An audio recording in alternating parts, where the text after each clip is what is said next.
Frères et sœurs, bien-aimés dans le Seigneur, nous sommes rassemblés ce soir au nom du Père et du Fils et du Saint-Esprit. Amen. Humilions-nous ce soir, abaissons-nous, frères et sœurs, sous la main puissante de Dieu, pour qu'il nous élève au temps voulu. Alors déchargeons sur lui tous nos soucis, tous nos fardeaux, toutes nos difficultés, parce qu'il prend soin de nous. Alors le Seigneur Jésus veut prendre soin de nous. Alors nous avons besoin de nous abandonner, de faire confiance à Dieu, de décharger sur lui tous nos fardeaux et de porter les fardeaux, le joug de Dieu, de Jésus qui est léger. Alors déchargeons dans la présence du Seigneur tout ce qui nous pèse. Alors bien-aimé dans le Seigneur, de là où tu es, je t'invite à t'humilier maintenant sous la main puissante de Dieu, dans la présence de Dieu. Parce que Dieu s'invite maintenant chez nous, s'invite chez toi, mon frère, ma sœur. Il est là, il frappe à ta porte. Et je sais que tu ouvres la porte de ta maison, que tu ouvres la porte de ton cœur, en étant là dans ce temps de priant la parole de Dieu. Alors il a besoin que tu ouvres sincèrement ton cœur, que tu t'humilies sous sa main puissante, que tu reconnaisses qu'il n'y a que lui, qu'il n'y a que Dieu qui compte dans ta vie.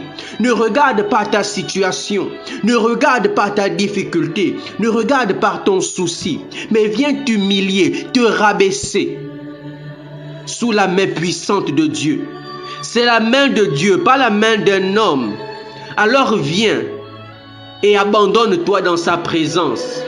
Ne regarde pas à ta situation, mais regarde au nom, le nom de Jésus, qui est au-dessus de tout, au-dessus de toute ta situation.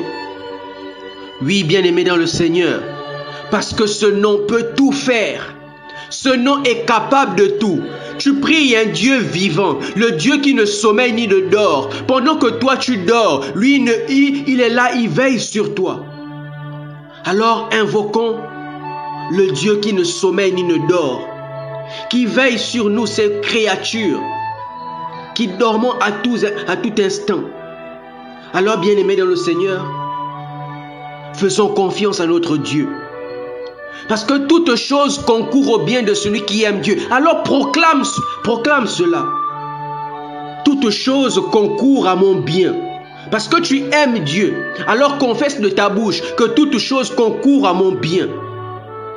Oui, parce que Romains dans le chapitre 8, verset 28 nous le rappelle. Toute chose concourt au bien de celui qui aime Dieu, de ceux qui sont appelés selon son dessein. Alors toi, tu aimes Dieu. Alors tout ce que tu traverses concourt à ton bien. Tout ce que tu traverses concourt à ton élévation. Cette humiliation concourt à ton élévation. Cette maladie concourt à ta santé, à ton bien-être, à quelque chose de plus grand que la santé même. Alors, ce chômage concourt à ton bien. Tu ne vois peut-être pas, bien-aimé dans le Seigneur. Mais le Seigneur est en train de préparer quelque chose pour toi. Tes mains sont vides. Mais le Seigneur est en train de s'aimer. Le Seigneur va poser sur tes mains cette sémence. Parce que ça ne viendra pas de toi. Tu apprendras maintenant à rendre grâce à Dieu. Alors, c'est pourquoi comme nous le rappelle 1 Pierre au chapitre 5 à partir du verset 26, de nous humilier, abaissons-nous, humilions-nous sous la main puissante de Dieu, pour qu'il nous élève au temps voulu, pas selon notre temps, pas quand nous voulons, mais au temps que lui-même a déjà prévu, a déjà préparé pour nous. Parce qu'il est ce Père aimant. Parce que lorsqu'il prépare une bénédiction pour toi, il s'arrange à ce que lorsque cette bénédiction arrive, cela ne souffre d'aucune contestation, cela ne souffre d'aucune difficulté. Parce que bien aimé dans le Seigneur, une bénédiction apparente peut cacher derrière des difficultés. Parce que même lorsque le malin te donne une bénédiction, cela peut cacher une stagnation. Parce que peut-être tu peux recevoir aujourd'hui un véhicule. Ce véhicule qui est signe de mobilité, de déplacement. Mais ce véhicule, si cela ne vient pas de Dieu, peut conduire à ta stagnation, à un blocage, bien-aimé dans le Seigneur. Parce que ce véhicule, si ça ne vient pas de Dieu, si ça ne vient pas au temps voulu par Dieu, parce que ce véhicule qui est censé, en apparence, être une bénédiction, mais bien-aimé dans le Seigneur, il peut suivre des pannes, il peut suivre des soucis, il peut suivre des accidents. Alors que bien-aimé dans le Seigneur, lorsque le Seigneur te bénit, il s'arrange à déjà enlever toutes ces choses, à déjà te donner même les moyens pour que lorsqu'une panne arrive, tu sauras réparer. Alors bien-aimé dans le Seigneur, attendons toujours le temps voulu par Dieu. C'est vrai, nous nous pressons. Le temps passe, mais le Seigneur est là, il est présent. Alors rendons grâce à Dieu parce qu'il est là, le Dieu qui ne sommeille ni ne dort. Il est présent et sa main est toujours sur nous. Alors il sera encore disponible ce soir dans ce temps de prions la parole de Dieu parce qu'il veut nous bénir, parce qu'il veut nous parler, parce qu'il veut nous enseigner. Et que le Saint-Esprit de Dieu sature cet espace, que le Saint-Esprit de Dieu déverse sur toi les grâces, que le Saint-Esprit de Dieu ouvre maintenant tes oreilles, que le Saint-Esprit de Dieu ôte maintenant toute distraction en toi, que le Saint-Esprit de Dieu sature l'espace où tu es, te sature de sa présence. Alors invite le Saint-Esprit. Bien-aimé dans le Seigneur, invite le Saint-Esprit. Et laisse le Saint-Esprit saturer le lieu où tu es. Merci Saint-Esprit de venir en moi. Merci Saint-Esprit d'inspirer mes paroles. Merci Saint-Esprit de me disposer, de me rendre, que je sois ce vase qui soit disposé à recevoir les grâces du Seigneur, à recevoir en surabondance les grâces du Seigneur. Merci Saint-Esprit. Viens Saint-Esprit, remplis le cœur de tes enfants et allume en eux, allume en moi le feu de ton amour. Viens Saint-Esprit, remplis le cœur de tes fidèles, de tes enfants, rassemblés ce soir, et allume en nous le feu de ton amour. Allume en nous Saint-Esprit le feu de l'amour, et que ce feu ne s'éteigne pas. Allume en nous, intensifie en nous Saint-Esprit la soif, le désir de toujours chercher Dieu, de toujours entendre la parole de Dieu, de ne pas nous passer un jour sans la parole de Dieu. Cette parole qui est vie et esprit, qui est une nourriture pour nous. Alors Saint-Esprit, que nous ayons toujours cette soif, ce désir brûlant d'entendre la parole de Dieu, de chercher les choses de Dieu, de nous laisser conduire dans les profondeurs par toi. Alors merci Saint-Esprit, parce que tu es en œuvre ce soir maintenant. Alors bien-aimé dans le Seigneur, je sais que le Saint-Esprit t'a déjà rempli, parce que là où je suis saisi par la présence du Saint-Esprit. Je suis saisi par le feu du Saint-Esprit. Je suis animé par le Saint-Esprit qui brûle maintenant en moi. Alors le Saint-Esprit agit. Prends le contrôle, Saint-Esprit. Bien-aimé dans le Seigneur, nous poursuivons l'enseignement de Jésus. Aujourd'hui, l'enseignement s'appuie sur le texte de Matthieu au chapitre 7, du verset 21 à 23. Et l'on nous parle aujourd'hui de la pratique de la parole. De mettre en pratique ce que nous entendons. De mettre en pratique la parole de Dieu. De mettre en pratique la volonté de Dieu. Alors nous allons proclamer la parole de ce soir, tirée de Matthieu au chapitre 7, du verset 21 au verset 23. Je proclame la parole de Dieu. Ce n'est pas en me disant « Seigneur, Seigneur » qu'on entrera dans le royaume des cieux, mais c'est en faisant la volonté de mon Père qui est aux cieux. Ce jour-là, beaucoup me diront, Seigneur, Seigneur, n'est-ce pas en ton nom que nous avons prophétisé? En ton nom que nous avons expulsé les démons? En ton nom que nous avons fait beaucoup de miracles? Alors je leur déclarerai, je ne vous ai jamais connus. Écartez-vous de moi, vous qui commettez le mal. Parole du Seigneur. Nous rendons grâce à Dieu. Rendons grâce à Dieu pour sa parole de ce soir. Cette parole qui est vie et esprit. Et la parole de ce soir, c'est une parole que j'affectionne beaucoup parce qu'elle m'aide, lorsque je la repasse en moi, à rester sur le droit chemin, à vraiment me focaliser sur ce que Dieu veut, pour faire toujours, pour être toujours comme le Seigneur veut. Alors le Seigneur nous invite ce soir à pratiquer sa parole, à pratiquer ce que nous entendons. Et on nous dit, ce n'est pas en me disant Seigneur, Seigneur, qu'on entrera dans le royaume des cieux. Il ne suffit pas de venir dire Seigneur, Jésus, mon Dieu, d'aller dans les rues et proclamer Dieu, parler de Dieu. Cela est bien, le Seigneur n'est pas contre. Mais il ne suffit pas de le faire, il ne suffit pas de le dire. Alors, on se pose la question, comment entrer dans le royaume des cieux? Parce qu'il nous dit cela. Ce n'est pas en disant Seigneur, Seigneur qu'on entrera dans le royaume des cieux. Alors la grande question, comment entrer dans le royaume des cieux? Et l'on nous dit déjà, bien-aimés dans le Seigneur, que ce n'est pas en disant Seigneur, Seigneur qu'on entrera dans le royaume des cieux. Alors, il ne s'agit pas, ce n'est pas une question de parole, ce n'est pas une question de mots, ce n'est pas une question de prière, ce n'est pas une question de ce que nous disons, ce que nous sortons de notre bouche, bien-aimés dans le Seigneur.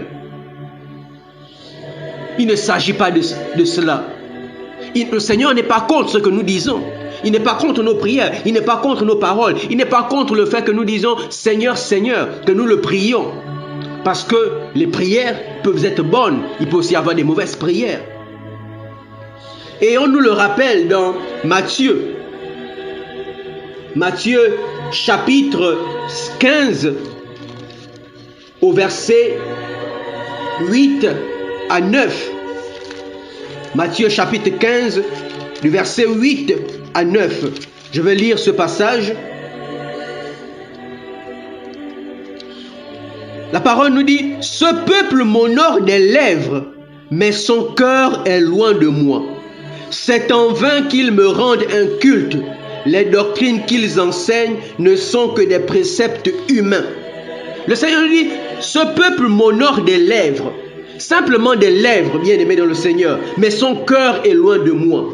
Alors voilà pourquoi le Seigneur nous dit, ce n'est pas en disant Seigneur, Seigneur, parce qu'on le dit simplement du bout des lèvres, mais le cœur est loin de Dieu, parce que les paroles que nous sortons n'est pas alignées avec notre cœur, avec la réalité intérieure, n'est pas alignées avec notre vécu, bien-aimés dans le Seigneur. C'est juste des paroles en l'air, c'est juste des paroles trompeuses, tout comme on nous parlait déjà hier, des faux prophètes. Ils sont simplement dans l'apparence, bien-aimés dans le Seigneur. C'est l'apparence. Les mots, c'est l'apparence. C'est ce qu'on voit. C'est l'extérieur. Le Seigneur nous dit, ce peuple m'honore des lèvres. Ce n'est pas ce qu'il cherche. Il ne cherche pas les gens qui parlent simplement, alors que leur cœur est loin. Bien-aimés dans le Seigneur.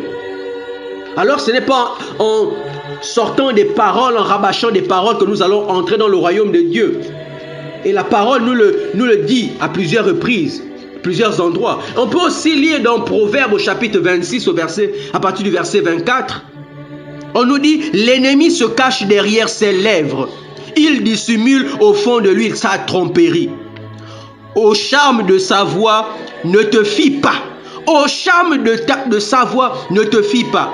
Il a dans le cœur 7 projets abominables. Sa ruse a beau cacher sa haine, sa malice apparaîtra au grand jour. Bien-aimés dans le Seigneur. Voilà encore. On nous dit que l'ennemi se cache derrière ses lèvres. Alors du bout des lèvres, simplement, on ne peut pas réaliser que quelqu'un est aligné à la volonté de Dieu. On dit qu'il dissimule de fond de lui la tromperie. Il parle simplement des lèvres. Il dit de belles choses, des belles paroles. Mais dans son cœur, il y a la tromperie, il y a la fourberie, il y a le mensonge, il y a la calomnie, il y a la jalousie. Il y a la ruse, bien-aimé dans le Seigneur. On dit au charme de sa voix. Il a parfois cette belle voix. On dit au charme de sa voix, ne te fie pas. Ne te fie pas à cette voix. Ne te fie pas à ce qu'on dit. Parfois dans les assemblées, tu peux être là, impressionné par quelqu'un qui prie beaucoup, qui dit de belles choses, mais alors que dans son cœur, il ne le pense pas. Alors le Seigneur nous met en garde. Justement, ce n'est pas par nos paroles. Et le Seigneur poursuit en disant ceci. Ce jour-là, beaucoup me diront, Seigneur, Seigneur, n'est-ce pas en ton nom que nous avons prophétisé, en ton nom que nous avons expulsé les démons, en ton nom que nous avons fait beaucoup de miracles? Alors je les dirai, je ne vous ai pas connus. Alors il y a d'autres qui diront, Seigneur, Seigneur, c'est pas en ton nom que nous avons prophétisé, chassé des démons, fait des miracles. Alors bien aimé dans le Seigneur, des gens nous disent que ce n'est pas par rapport à nos paroles qu'on entre dans le royaume des cieux. Ce n'est pas parce qu'aussi nous prophétisons, parce que nous exorcisons, parce que nous faisons des miracles. Parce que tout cela, le Seigneur nous accorde cette grâce. Il met cela en nous, sur nous. Mais ce que le Seigneur cherche, c'est ce qu'on a en nous. Parce qu'on peut accomplir toutes ces choses, mais être loin de Dieu. Même les enfants du diable font toutes ces choses. Alors qu'est-ce qui nous différencie du malin? Parce que même le malin aussi peut prophétiser, il peut dire des choses futures. Et on le voit dans Actes des Apôtres, au chapitre 16, à partir du verset 16, où on nous parle de cette personne qui a l'esprit de divination par un esprit de Python, qui dit les choses par l'esprit de Python, non pas par l'esprit de Dieu. Alors bien aimé dans le Seigneur, l'on voit aussi que il y a la divination, la personne prophétise, mais pas par un esprit de Dieu, par un esprit de Python. Alors on ne peut pas se fier à la prophétie pour dire que cette personne entrera dans le royaume des cieux. Ce n'est pas parce que tu prophétises, tu accomplis des miracles, bien aimé dans le Seigneur. Et on peut aussi le voir avec Moïse et les magiciens, dans Exode au chapitre 7. Lorsque Moïse transforme le bâton en serpent, les magiciens aussi réussissent à transformer le bâton en serpent. Mais pour les magiciens, cela ne vient pas de Dieu. C'est une preuve qu'on peut faire des miracles, des prodiges, mais ne pas être aligné avec Dieu. Et on nous rappelle aussi dans Matthieu, au chapitre 24, à partir du verset 24. Matthieu 24, à partir du verset 24. On nous dit, il surgira des faux messies et des faux prophètes. Ils produiront des signes grandioses et des prodiges au point d'égarer, si c'était possible, même des élus. Alors, on nous dit qu'il va surgir des faux prophètes, des faux messies, qui feront des grandes choses, des prodiges. Ils vont même égarer ceux qui sont des élus, des gens que le Seigneur a déjà appelés, mais qui ne sont pas enracinés en lui. Il peut même égarer des élus, des gens que le Seigneur a déjà prédestinés. Alors, bien aimé dans le Seigneur, on ne peut pas donc se fier à la prophétie, au miracle. Parce que même pour un enfant de Dieu qui a reçu ces dons de prophétie, ce don de miracle, c'est une grâce que le Seigneur a posée sur quelqu'un. Même à un bébé, le Seigneur peut donner cette grâce. Il l'a posée sur toi. Mais ce que le Seigneur recherche, c'est ce qui est à l'intérieur de toi. C'est ce qui est à l'intérieur de toi. Et on disait même que de Jésus, il accomplissait des choses par Belzéboul. Alors on l'a dit. Alors ça veut dire que les gens accomplissaient des choses par l'esprit de Belzéboul. Alors bien aimé dans le Seigneur, alors ne te fie pas toujours à cela. Ne crois pas que parce que tu vois des prodiges, je vois des chrétiens aujourd'hui, ils courent derrière les miracles, ils courent derrière les prophéties, ils courent derrière les prodiges. Ce n'est pas ça, parce qu'un véritable enfant de Dieu, bien aimé dans le Seigneur, lorsque tu vois toutes ces choses, c'est bien. Cela sert même quand le Seigneur te donne cette grâce. C'est comme un appât. Mais après, quand tu rentres dans la présence de Dieu, tu réalises qu'il y a plus grand que ça. Tu réalises qu'il y a plus grand que les miracles, qu'il y a plus grand que les prodiges. Cela c'est bien. Mais quand tu rentres, il y a quelque chose de plus grand. Et c'est à cela qu'un enfant de Dieu a soupiré. C'est soupirer à être comme Jésus, à refléter Jésus, à être doux et humble de cœur. Parce que voilà la véritable prière d'un enfant de Dieu. Lui qui est déjà rentré dans la présence de Dieu. Il sait que les miracles, ce n'est rien. C'est rien comparable à refléter Jésus. Voilà ce à quoi on aspire. Bien-aimés dans le Seigneur. Et on peut aussi le lire dans 1 Corinthiens. Dans 1 Corinthiens au chapitre 13, à partir du verset 1. 1 Corinthiens à partir du verset 1. Je veux lire. On nous dit: j'aurais beau parler toutes les langues des hommes et des anges, si je n'ai pas la charité, il me manque l'amour, je ne suis qu'un cuivre qui résonne. Alors j'aurais beau être prophète, j'aurais beau avoir toute la foi, j'aurais beau distribuer toute ma fortune aux affamés, j'aurais beau faire brûler vive, me faire brûler vive, j'aurais beau faire toutes ces choses, mais s'il manque, il y a quelque chose qui manque, et on va voir cela devant.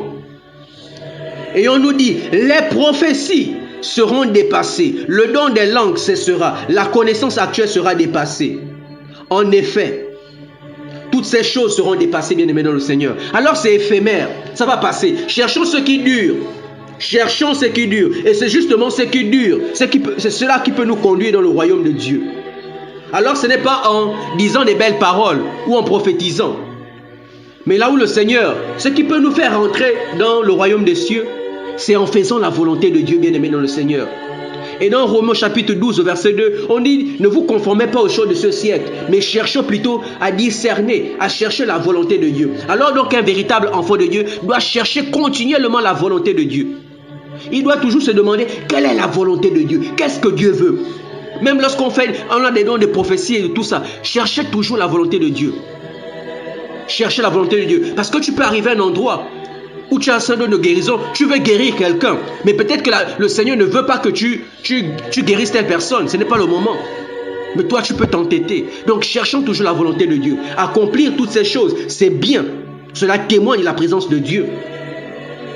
Mais cela ne nous conduira pas toujours au royaume des cieux. Cela ne nous accordera pas le salut, bien-aimé dans le Seigneur. Les charismes et les dons ne nous accordent pas d'emblée le salut. Mais c'est ce qu'on fait de ces dons, de ces charismes, qui peuvent nous garantir le salut. Alors nous sommes invités à faire la volonté de Dieu. C'est cela qui nous permet de rentrer dans le royaume de Dieu. Il faut pratiquer les commandements de Dieu, obéir à ses ordonnances, suivre les directives du Seigneur. Voilà ce qui peut nous permettre de rentrer, de mettre en pratique ce que nous entendons, ce que nous recevons comme parole du Seigneur. Pratiquer cela, c'est cela qui peut nous garantir, non pas simplement venir les dire. Parce que comme on le dit souvent déjà aussi, le monde n'a plus besoin des gens qui viennent prophétiser, qui viennent parler, mais le monde a besoin des témoins, des véritables témoins de Jésus. Ceux qui par leur comportement, par leur manière de vivre, qui témoignent, qui reflètent Jésus. Alors nous sommes donc invités, si on veut rentrer dans le royaume des cieux, à faire la volonté de Dieu.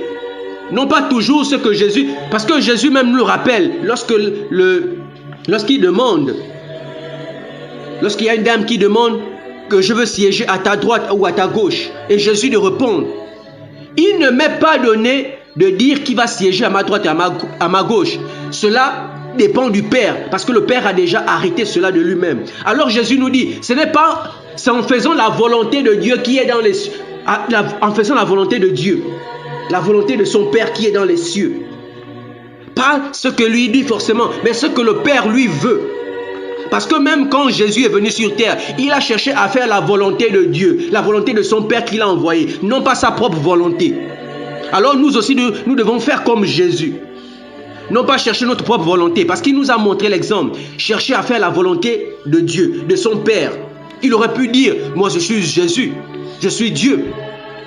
Je cherche à faire ma volonté. Mais non, il a toujours cherché à faire la volonté de Dieu. Et même lorsqu'il était au plus mal, lors de sa passion, lorsqu'il voulait même passer, ne pas prendre cela, ne pas vivre cela, mais il a dit au Père, non pas ma volonté, mais la tienne. Alors cherchons à faire toujours la volonté de Dieu. Alors, pour entrer aussi dans le royaume de Dieu, il faut vivre par l'esprit et porter du fruit. On connaît les fruits de l'esprit, on a parlé hier. La paix, la joie, la bonté, la maîtrise de soi. Pratiquer toutes ces choses. Lorsqu'on porte du fruit, c'est qu'on est véritablement mature spirituellement. Parce que c'est par les fruits qu'on peut reconnaître un enfant de Dieu. On nous le disait déjà hier, c'est par nos fruits. qu'on peut reconnaître un vrai prophète, un vrai enfant de Dieu. Alors nous sommes invités à vivre selon l'esprit et à porter du fruit afin d'entrer dans le royaume des cieux. Et nous sommes aussi, il y a un chemin par excellence.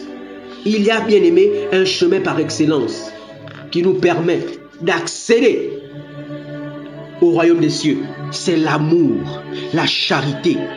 L'amour et la charité. Et on nous disait tout à l'heure, j'aurais beau prophétiser, mais s'il n'y a pas l'amour, voilà ce qui manquait. J'aurais beau prophétiser, mais s'il n'y a pas l'amour, alors c'est vide. J'aurais beau avoir la foi, mais s'il manque l'amour, je ne suis rien. J'aurais beau distribuer toute ma fortune aux affamés, mais s'il manque l'amour, cela ne sert à rien. Alors bien aimé dans le Seigneur, on peut prophétiser, on peut accomplir des miracles, faire des prodiges, mais si on n'a pas l'amour, cela ne sert à rien. Cela est vide. On n'ira pas au royaume des cieux. On n'aura pas le salut. Alors il faut l'amour, il faut de la charité. Il faut l'amour, il faut de la charité, bien aimé dans le Seigneur. Et on a dit, toutes ces choses vont disparaître, mais l'amour demeure, la charité demeure, bien aimé dans le Seigneur. Et après le Christ, Jésus nous dit, dans la suite de la parole, alors je leur déclarerai, je ne vous ai pas connus. Alors, bien aimé dans le Seigneur, ceux qui ne font pas la volonté de Dieu, le Seigneur nous dira, je ne vous ai pas connus. Je ne vous ai pas connus. Alors, tu as prophétisé, c'est bien. Tu as accompli des miracles. Quand tu vas arriver, tu vas dire, Seigneur, j'ai fait tout cela en ton nom. Il dira, arrière de moi. Il nous dira, alors je leur déclarerai, je ne vous ai jamais connu, écartez-vous de moi, vous qui commettez le mal. Parce que tu commets le mal, le Seigneur dira, je ne t'ai pas connu. Comment est-ce que Dieu peut nous connaître? Parce que Dieu est amour. Alors c'est par l'amour qu'il va nous reconnaître, qu'il va nous connaître, qu'il va nous reconnaître. On nous dit qu'on a été créé à l'image et à la ressemblance de Dieu. Comme on le dit dans Genèse au chapitre 1 au verset 26. Nous sommes créés à l'image et à la ressemblance de Dieu. Alors Dieu est amour. Alors nous aussi nous devons être amour. Mais si nous n'avons pas l'amour, Dieu ne peut pas nous reconnaître. Même si nous avons manifesté tous les dons possibles. Alors ceux qui commettent le mal, ceux-là le Seigneur ne va pas les reconnaître. Alors il nous dira, écartez-vous de moi, vous qui commettez le mal. Ce n'est pas qu'il ne vous connaît pas, mais si vous avez pratiqué le mal, alors Jésus vous dira, écartez-vous de moi. Alors nous sommes donc invités, tout chrétien que nous sommes, pas simplement les hommes de Dieu, mais tout chrétien, nous sommes invités à pratiquer, à faire la volonté de Dieu. Alors chaque jour, bien aimé dans le Seigneur, chaque jour en tant que chrétien, nous devons donc nous questionner sur notre relation avec Dieu.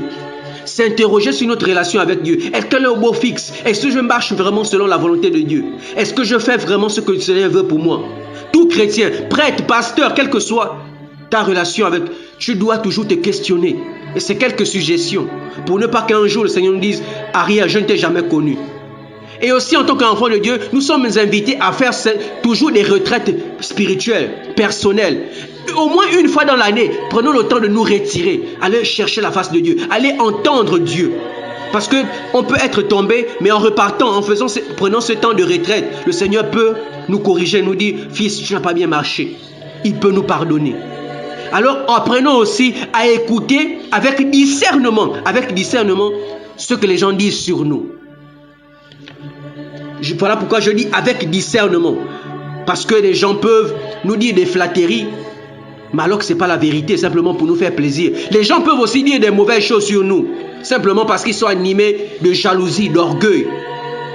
Alors voilà pourquoi je dis par discernement. Il faut vraiment discerner. Alors que le Seigneur soit béni et soit glorifié pour sa parole de ce soir, je vous invite à marcher selon la volonté de Dieu et que le Saint-Esprit de Dieu nous aide dans cette démarche afin que nous soyons des véritables enfants de Dieu et que nous puissions demain accéder au royaume des cieux. Que le Seigneur nous dise, bon et loyal serviteur, rentre dans la joie de ton maître. Nous étions rassemblés au nom du Père et du Fils et du Saint-Esprit. Amen.